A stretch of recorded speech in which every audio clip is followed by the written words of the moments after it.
Ladies and gentlemen, Let's get started. I have thought a lot in the last 24 hours. time to get your weekly sports fix By the skin of their teeth, they lost. Then you can just ride it the whole thing. with Stix.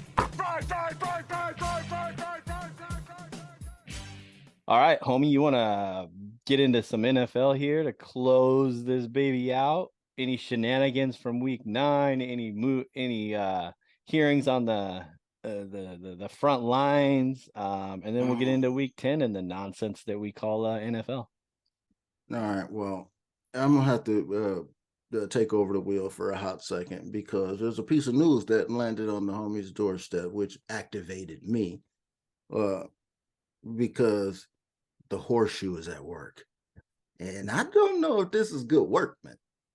Okay, and let me lay it down for you. Shout out to the big homie, who is not so big anymore, Jeff Saturday, OG from when we were Kings. Okay, OG Center, him and Peyton Manning, peanut butter and jelly. Okay, this is the foundation of what we had going. He could have been there through the Andrew Luck years, but shout out to Andrew Luck too. I feel you. But they named Jeff Saturday out of nowhere, who was just an analyst behind a desk And a high school coach.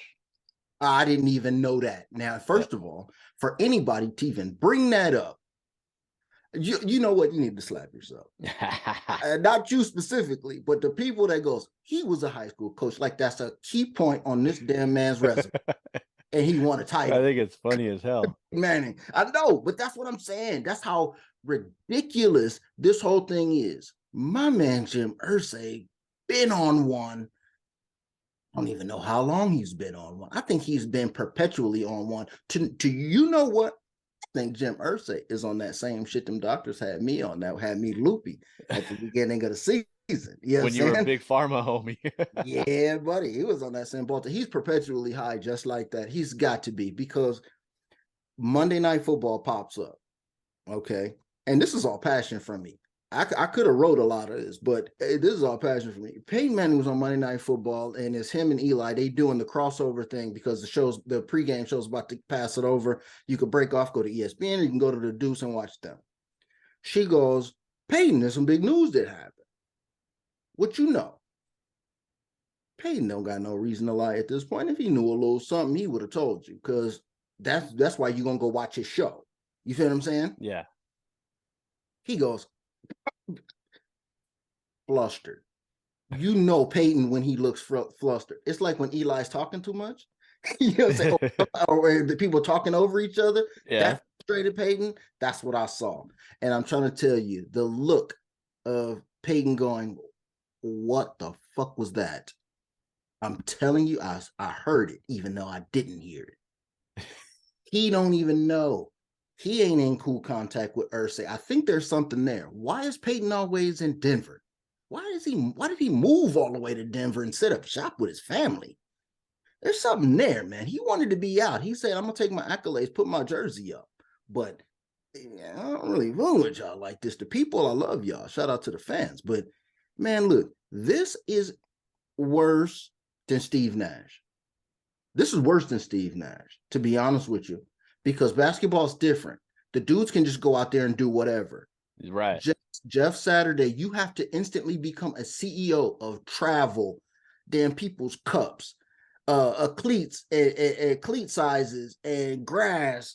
And well, he's not necessarily doing all that, but yes, he is. He's the damn CEO of all of this stuff happening. And I haven't even said anything about plays yet. Okay, you remember a gentleman last year by the name of David Culley? Yep. He's in what Houston. happened in Houston Texans?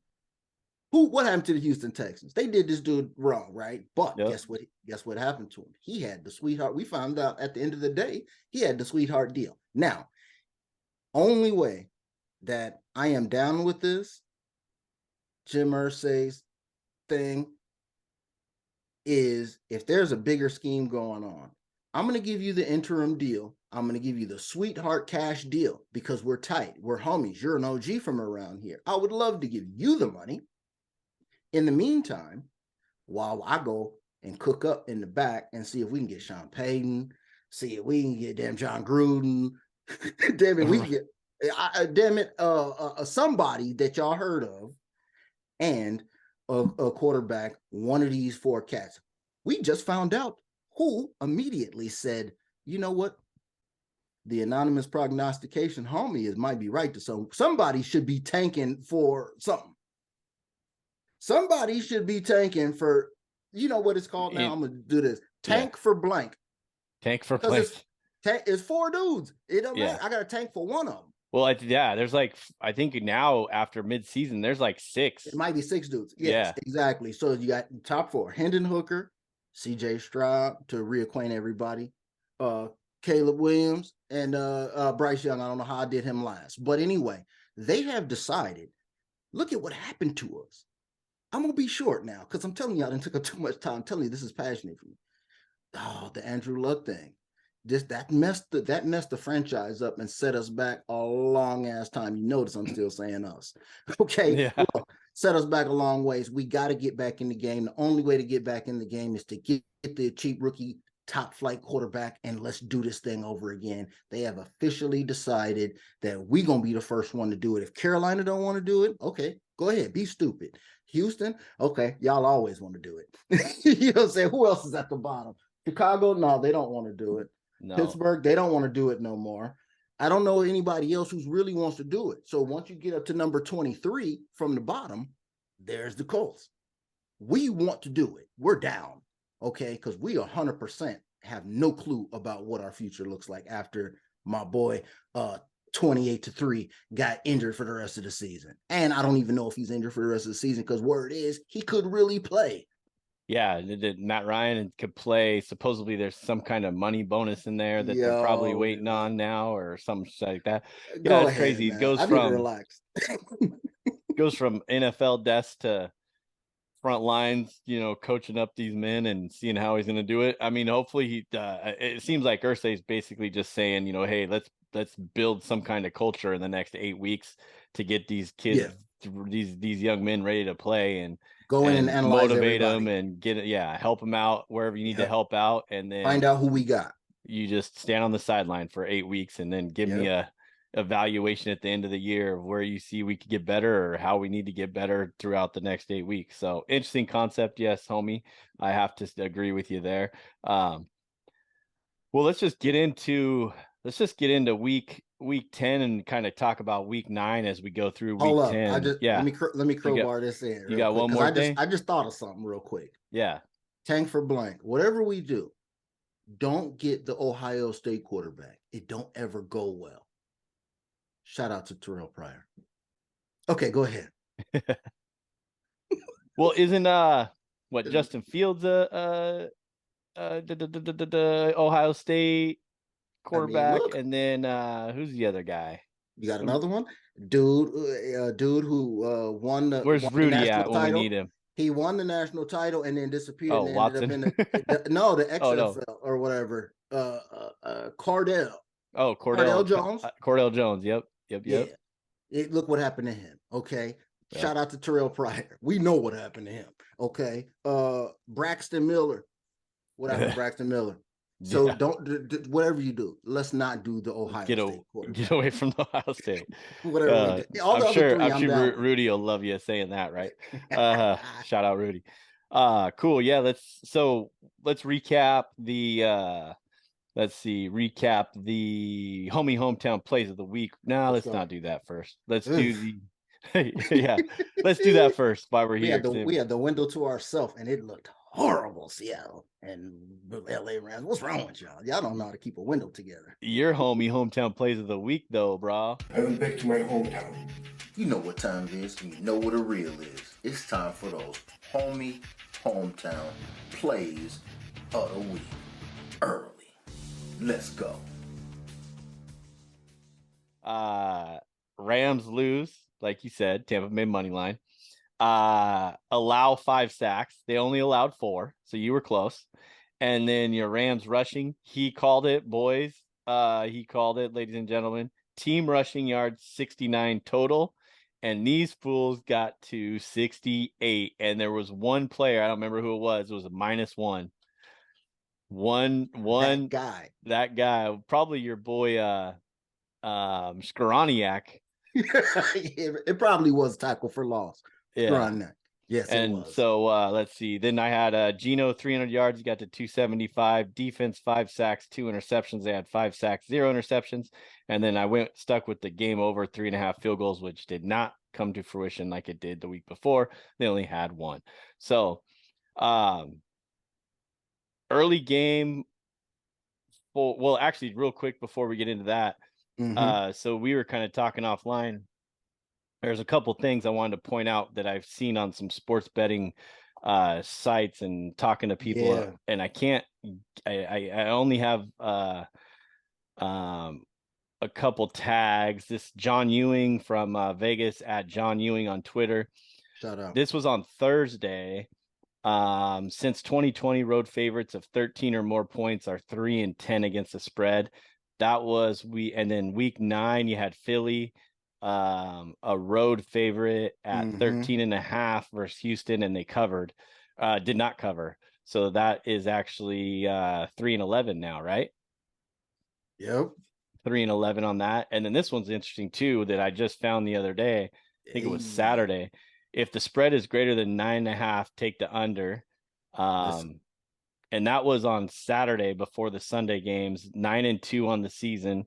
And then after week 9, they are 11-2 now. So week 9, Buffalo was -11 versus the Jets. We all know what happened there. It was under 46.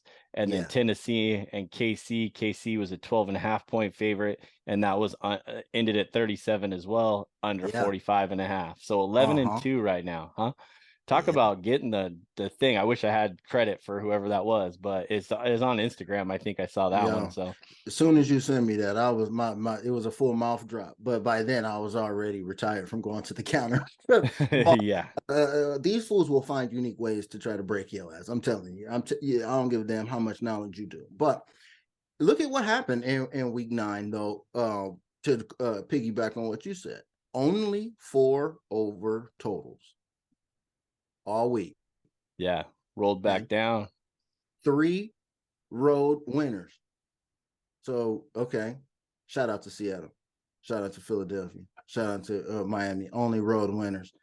Hold on. There was 3 favorites that pushed. Just hit the number. Tampa Bay, Minnesota, and the Chargers. And that's all of those 3s that were out there. Those solid 3s that didn't go anywhere. And the homie would be remiss if he did not mention the Vikings. And shout out to Captain Kirk with the naked chest post game on the flight, making sure that everybody understands that his swag level is untouchable. Joe Burrow, Joe Shice, come holler at me. See Captain Kirk. You know what I'm saying? He's on the plane doing the most. And he wanted to let y'all know that he's not one of these flabby quarterbacks, because he does do some workouts, apparently, some kind of workouts. Enough for RG3 to notice all the way on Monday, still shooting shots. Shout out to the petty god, RG3. Still shooting shots at Captain Kirk. Man, what's wrong with that guy, man? I ain't mad at him, but it makes for interesting TV, because you see what they did to Schefter. Yeah, put him on the sidelines with the chains and all that. Yep. They did that to shoot a shot at Captain Kirk. Okay. And then of course Schefter's down with it, and the whole time RG3. Yeah. Petty God RG3, man. Oh, dog. I hope he ain't really like that, man, because he's like that. I don't even know why. Well, we got week 10. We got Seattle, Tampa Bay playing in Germany. Seattle's an underdog again, and they're an underdog again, +3. Take the Seahawks, ride that hot streak against good old TB 100,000. It's safe to say. That's going to be an early riser for everybody out here. 6:30 a.m. Get on it and get ready to. Are they putting it on ESPN get started too, so nobody can watch it again? Oh, it might be. I don't know. I haven't checked that far ahead yet. No. NFL Network said this NFL is Tom Brady. Network. We keeping this. Yeah, we keeping this. So There we go. So I got my hometown plays of the week for you. For this one is Geno, 215 yards passing, 1 touchdown. Kenny Walker is going to get 115 yards and 1 TD. And then the defense is going to get 3 sacks on Tom Brady's old ass. 6:30 a.m. in Germany. Light up the brouhahas early, I guess, on Sunday morning. So going to be early riser. I guess I'll have to get to bed even earlier on Saturday night. So anyways, that's it's going to about be heavyweight pints and steins being poured up out there in Germany. So German brews. Shout out to that. Please do that. Handle that lightweight and take care of Tom Brady for us, would you please? Since we cannot do it. And I told you we would not be able to do it. Whose house? Rams' house. The door is unlocked. Feel free to go in and do whatever you want to do. Yeah, Okay. Now you got the Rams and playing a home game against the lonely Arizona Cardinals. Can the Rams pull this one off, homie? Yes. When you're feeling low, what do?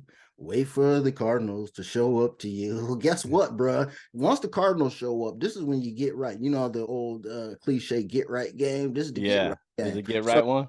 So all the usual stuff starts falling in place. Here we go. Cooper Kupp, mark it up, 100 yards, ease. You know what I'm saying? So that means his number is not going to be that high. But so if you're going to bet on that, go ahead and do that. You can feel comfortable with that. 80-99, Mr. Aaron Donald. He's going to contribute 2 sacks because guess what? Kyler Murray's going to run right into his chest and he's going to body slam him again. That's just what always happens. And, okay, I'm going to let y'all know. He already told you the line, 3.5 to the Rams. How? I don't know because they ain't that good. But Power Rank says it should be right around there. It should be -2.5. So since I said this is the get right game, let's throw all of that information out. Rams win by 10. There you go. They're going to the get right game. Yes. Double digits, baby. Going to get it all put together. Probably not, but I mean, yo. It will be nice to see. Let's see. Well, they got the Rams, the lonely Rams at 3-5, and the lonely Cardinals at 3-6. So either way. Well, look, hey, but Pete, though, how do you feel? What do you think about the see, we had revenge game last week with Captain Kirk. What about the revenge this time with Captain Kirk again? But he's not the revengee. It's Stephon Diggs being the revengee. Ooh, yeah, with Minnesota Buffalo. Yeah, with a little hampered Josh Allen with the elbow injury. So we'll see how that goes. Sounds like he's going to play, but this is going to be a test for Minnesota. We talked a little bit about them last week about how, you know, them and Philly, are they real? Are they legit? So we'll see at Buffalo too. So we'll see see how many chains he's going to be putting on when he's out there after that Buffalo game. So 10 a.m. game again. Yeah, it's hard to find. It's hard to find anything, man, this week. My power rank is not telling me a whole lot, man. So if anybody wanted to know, my power rank tells me that clearly Detroit is a better team than Chicago. In this game, Vegas is telling you Chicago is 3.5. See, that would be an interesting game too, Detroit at Chicago, but only time will tell. Week 10, Sunday. Make sure you all get fired up early. 6:30 a.m. Go Hawks. Get them ready to rock and roll. But before you do that, before you got plenty of time to get into the podcast platforms, so subscribe, rate, and review on whatever podcast platform you utilize. Just go to all of them. They're out there in any single one of them. Go to thisfunner.com for more podcasts and online content. Grab some merch while you're there from the Funner family. Check out our YouTube channel, Sports Fix with Stix and Announce Big Homie. Subscribe and smash that like button. Follow us on Twitter at Stix015 and at homie_anonymous. We got you there. Use that hashtag Stix in Sports. Homie, what you got for the people? Yo, man, shout out to the old people, man, who's 45 and got shit going on. Tom Brady, TB, Hunter K. But his 13,000 playoff yards is almost double the second place, which is the boy Peyton Manning. Hurts my heart, man. Shit, that ain't funny. But this is fun.